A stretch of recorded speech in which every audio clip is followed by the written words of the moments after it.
Another dawn.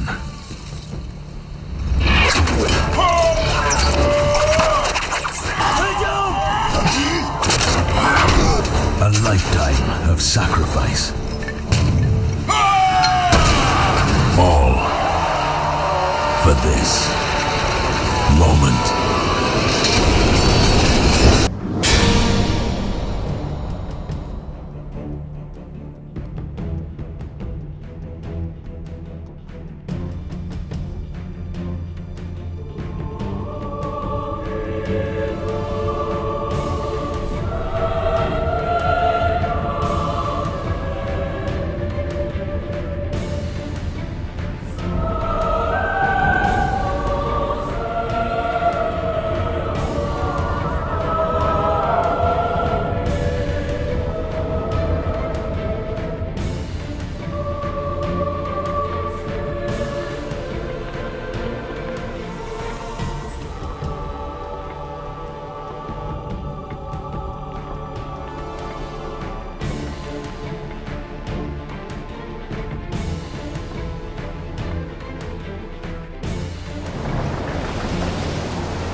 미국의 국가 부채가 사상 최대 수준을 기록한 데 이어 재정 적자도 큰 폭으로 증가하면서 재무부는 재정 적자 발표 전날 국가 부채가 사상 최대 규모인 22조 100억 달러로 집계됐다고 발표한 바 있습니다.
미 중앙정보국 CIA가 외환 위기 3개월 전부터 그 가능성을 파악했다는 것을 보여준다.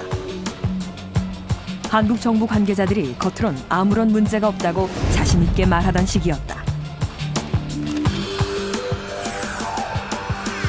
한국의 외환 보유고 대비 단기 자본 비율은 어느 신흥 국가보다 높으며 최근 한보와 기아그룹 사태는 이미 취약한 은행 시스템의 긴장을 높이고 있다.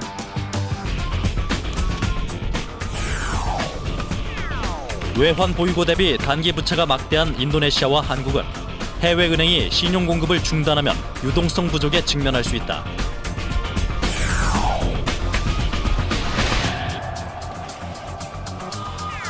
한국의 단기 부채는 외환 보유고의 250% 이상으로 추정된다.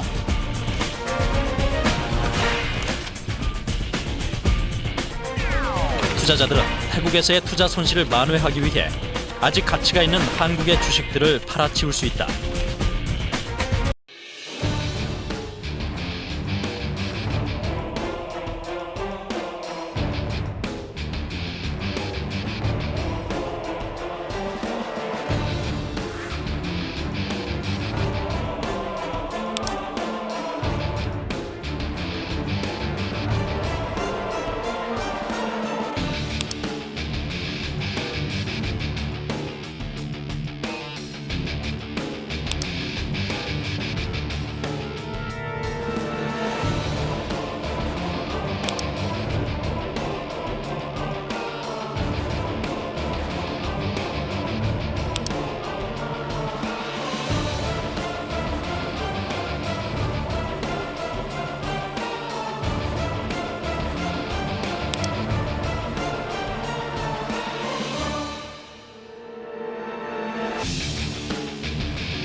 정부가 어제 전기 판매와 가스 수입을 민간에게 개방하겠다는 방침을 밝혔습니다. 석유공사와 가스공사, 광물자원공사를 통합하거나 민영화하는 개편 방안을 검토하고 있습니다. 정부가 전력과 가스 판매 분야를 민간에 개방하고 한국 수력, 원자력 등의 에너지 공기업을 상장하기로 했습니다. 석탄공사 등 역할이 줄어든 공기업은 사실상 폐업 절차에 들어갑니다. KT는 매년 흑자를 달성하면서도 계속 인력을 줄여서 민영화 이전에 비해서 양질의 일자리가 2만 개나 줄어들었습니다. 그리고 이렇게 일자리를 줄여서 나오는 이익은 국민들에게 더 나은 통신 서비스를 제공하기 위해서가 아니라 주주들의 이익을 극대화하는 데 쓰여지고 있습니다. KT가 민영화된 2002년 전체 직원 수는 4만 3천여 명. 2003년과 9년에 이어 올해 8,300여 명이 나가면서 직원 수는 반토막이 났고 양질의 일자리 2만 개가 사라졌습니다. 증권가에서도 고배당주로 유명한 KT는 그동안 평균 50% 넘게 배당을 했습니다. 배당 성향이 94%를 기록한 해도 있습니다.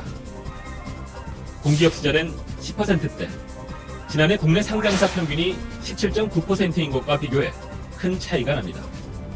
KT가 민영화 이후 11년간 얻은 당기순이익은 9조 원, 이 중 4조 9천억 원을 배당했고 배당액의 60%에 해당하는 2조 9천억 원이 외국인에게 돌아갔습니다. 우리 정부와 가계 그리고 기업 부채를 포함한 국가 총 부채가 4,800조 원이 넘는다는 계산이 나왔습니다. 5대 주요 은행을 통한 가계부채가 550조 원에 육박한 것으로 나타났습니다. 이런 상황이니까 실업자 수도 외환위기 직후인 1999년 8월 이후에 최고치를 기록했습니다. 지난달 전체 실업자 수는 113만 3천 명, 작년 8월에 비해 13만 4천 명이나 늘어 외환위기 직후인 1999년 8월 이후 최고치입니다. 비정규직 근로자가 고령층과 여성을 중심으로 빠르게 늘어 650만 명을 넘어섰습니다. 임금을 보면 정규직의 절반 수준인데다 전체 비정규직의 절반 이상이 여전히 사회보험에 가입조차 못하고 있습니다. 우리나라 주요 기업에 투자한 외국인의 시가총액이 300조 원에 육박하고 있습니다. 국내 기업에 투자한 외국인들의 지분이 늘면서 그만큼 영향력 행사도 커지고 있습니다. 지난 7일 종가 기준 10대 그룹 소속 89개 상장사의 시가총액은 모두 738조 6천억 원. 이 가운데 외국인 투자자는 40%에 가까운 292조 원이나 됩니다. 사상 최대입니다. 삼성그룹은 상장사 시가총액에서 외국인이 차지하는 비중도 43.5%로 가장 높습니다. 현대차가 41.7%, SK 39.1%, LG 34.5% 순으로 외국인 시가총액 규모가 큽니다. 외국인이 국내에 보유한 토지가 공시지가 기준 32조에 달하며 미국인이 전체 외국인 보유 토지의 절반 이상을 차지하고 있는 것으로 조사됐습니다. 더불어민주당 김정우 의원이 기획재정부 등에서 받은 자료를 분석한 결과 작년 말 외국인 보유 토지는 전국에 총 2억 3,355만 제곱미터였으며 공시지가 기준 32조 3,083억 원에 이르는 것으로 집계됐습니다. 최근에 미국 재무부가 한국에 있는 시중은행들에게 경제 제재를 추진한다라는 소문이 돌아서 금융당국이 그 유포 과정에 대한 조사에 나섰습니다. 지난 30일 코스피가 2,000선을 회복한 날 은행주는 반대로 급락했습니다.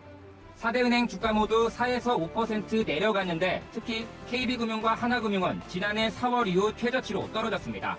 시장에선 이 같은 급락이 증권가를 중심으로 퍼진 미국의 국내은행 제재에 대한 풍문 때문인 것으로 보고 있습니다. 대형 건설사들이 올해도 허리띠를 졸라매면서 불가피하게 인력 구조조정에 나서고 있습니다. 대기업 19곳이 추가로 구조조정 명단에 올랐습니다. 부채가 500억 원이 넘는 대기업 360여 곳을 상대로 추가로 신용위험 평가를 진행한 결과 19곳이 구조조정 대상에 추가됐습니다.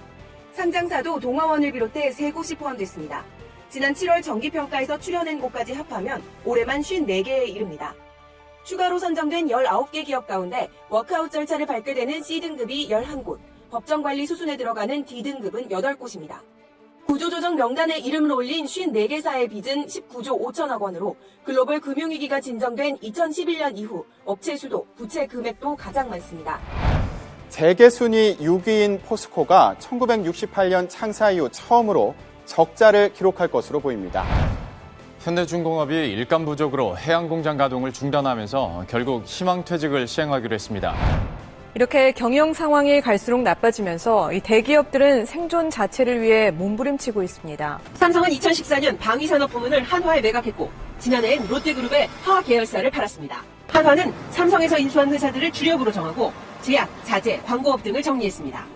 지난해 사상 첫 적자를 낸 포스코는 철강과 무관한 34개 법인을 정리했고 올해도 35개 회사를 더 팔 계획입니다. 자금난을 겪는 두산도 공작 기계와 방산 등을 매각해 현금을 확보하고 면세점을 비롯한 유통을 새 성장 동력으로 정했습니다. 수출 부진 속에 구조조정 여파까지 겹치면서 멈춰서는 공장이 늘고 있습니다. 일자리 대책도 시급합니다. 이제는 대리급까지 구조조정 대상이 될 만큼 실업난이 본격화하고 있는데요. 위기에 빠진 조선업을 넘어 이전 산업계 전 분야로 확산되는 분위기입니다. 조선업 밀집 지역은 우리나라 대규모 실업난의 진원지가 됐습니다. 올해 실업자 수만 4만여 명, 실업률 증가폭은 전국 평균의 6배가 넘습니다. 하지만 이제 시작일 뿐입니다. 비교적 안정권이었던 사무직도 예외가 아닙니다. 한 공기업의 희망퇴직 공문을 보면 나이 제한이 있긴 하지만 신청 자격이 이젠 10년차까지 내려왔습니다. 실제로 한 대형 은행의 경우 올해 처음으로 10년차 이상으로만 신청 자격을 제한해 일부 대리급까지 희망퇴직 대상에 포함됐습니다. 금융권의 연말 감원 한파가 몰아치고 있습니다. 농협은행은 지난달 10년 이상 근무한 만 40세 이상 직원을 대상으로 희망퇴직 신청을 받았습니다. 하나은행은 지난 7월 준정년 특별퇴직을 단행해 270여 명을 내보냈고 신한은행과 국민은행, SC제일은행 등도 곧 구체적인 희망퇴직 방안을 마련할 것으로 전해졌습니다. KB증권이 오는 12일까지 만 43세 이상 직원을 대상으로 희망퇴직 신청을 받고 있습니다. 미래에셋생명이 지난 10월 전체 임직원의 10%가량인 1,100명을 희망퇴직으로 내보냈고 KB손해보험도 노조 측과 희망퇴직을 협의 중입니다. 올해 초 200여 명을 줄인 신한카드에 이어 현대카드가 희망퇴직 신청을 받고 있습니다. 자영업자 폐업률이 87.9%로 역대 최고치를 기록한 가운데 상권 곳곳에서 공실도 급증하고 있습니다. 특히 서울 핵심 상권마저 빠른 속도로 위축되고 있어서 우려감이 커지고 있는데요. 최근 들어 충남 도내 시군마다 앞다투어 지역 화폐를 도입하고 있습니다. 네, 갈수록 빚 갚기가 버거워지면 자연스럽게 소비가 줄어들 수밖에 없고 통계청에 따르면 지난달 소비자 물가지수는 13개월 만에 2%대로 올라섰는데요.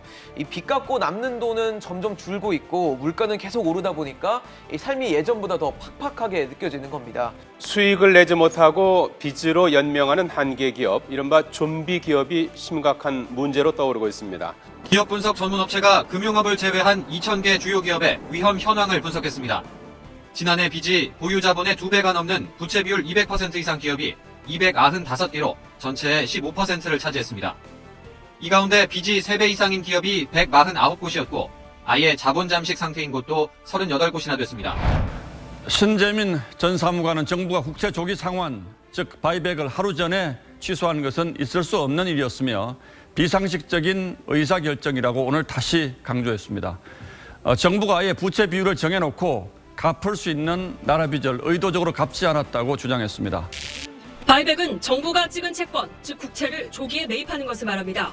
나라 빚을 일찍 갚는 겁니다. 바이백을 하면 국가 부채 비율은 낮아집니다. 국가 부채 비율은 GDP, 즉 국내 총생산 대비 국가 채무액으로 계산하는데 빚이 줄어드니 이 비율은 당연히 떨어집니다. 2017년 당시 정부는 국가 부채 비율이 너무 낮아지는 상황을 걱정했다는 게 신전 사무관의 주장입니다. 그 숫자를 달성하기 위해서 적어도 그 위로는 올라가야 된다라고 말을 하시면서 퍼센트 비율을 맞추기 위한 2017년엔 예상보다 세금이 훨씬 많이 거쳐 나라 빚을 갚을 싫다는 말은 됐지만 오히려 정부가 적자 부채 추가 발행에 나선 것은 국가 부채 비율을 높이기 위해서였다고 신전 사무관은 주장했습니다.